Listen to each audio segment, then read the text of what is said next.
పొద్దున్న లేగిస్తే సాయంత్రం దాకా దేవుడి ధ్యాసలో ఉండే ఆర్యులు వాళ్ళు గుర్తించారు. మన వెనకటోళ్ళు వాళ్ళు గుర్తించి పూజ చేసేటప్పుడు ఒక టైంలో వాళ్ళు దేవుణ్ణి ఈ విధంగా వేడుకుంటారు. పాపోహం పాపకర్మాణం పాపాత్మ పాప సంభవ త్రాహి మాం కృపయాం దేవ శరణాగత వత్సల అన్యదా శరణం నాస్తి త్వమేవ శరణం మమ తస్మాత్ కారుణ్య భావేన రక్ష రక్ష జనార్దన అని చదువుతారు.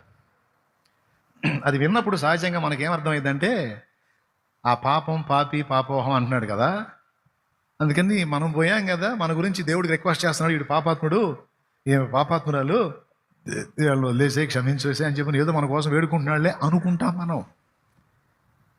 కానీ ఆయన ఏమన్నాడు తెలుసా? మన గురించి కాదు, తన గురించి చెప్పుకుంటున్నాడు. ఏమని?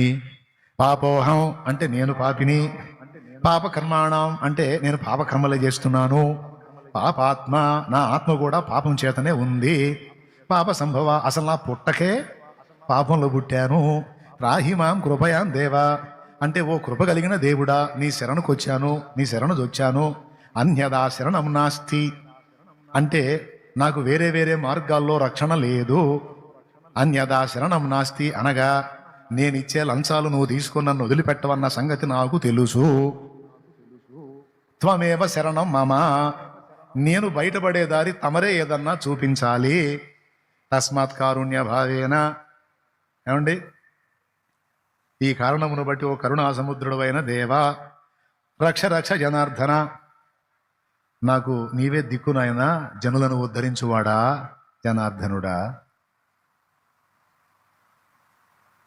తమ కరుణ చొప్పున తస్మాత్ కారుణ్య భావేన ఈ పరిస్థితిని బట్టి తమ కారుణ్యం చొప్పున తమరే నాకు రక్షణ మార్గం చూపించాలంటున్నాడు. అవునో కాదో పోయి అడుగు, ఈ మంత్రం ఉందా లేదా, దాని అర్థం ఇదా కాదని అడుగు. మా ఊరు చిలకలూరుపేటే కాదంటే నేరుగా రా. దేవునికి స్తోత్రం, హల్లెలూయా. ఇప్పుడు చెప్పండి, పొద్దున్న లెగిస్తే సాయంత్రం దాకా భక్తిలో మునిగే అతనికే దిక్కు లేకపోతే సంవత్సరానికి ఒకసారి భక్తి చేసే నీ గతి నా గతి ఏంది? అంటే మన వాళ్ళకి ఏం చేస్తున్నారో చేస్తున్నారో ఏం ఒరుగుతుందో క్లారిటీ లేదు. మన వాళ్ళు ఏవేవి ఆధారం చేసుకున్నారో అవి మన వారిని రక్షించలేవన్న సత్యం మన వాళ్ళకి అర్థం కాల. ఇది ఎంత బాధాకరం.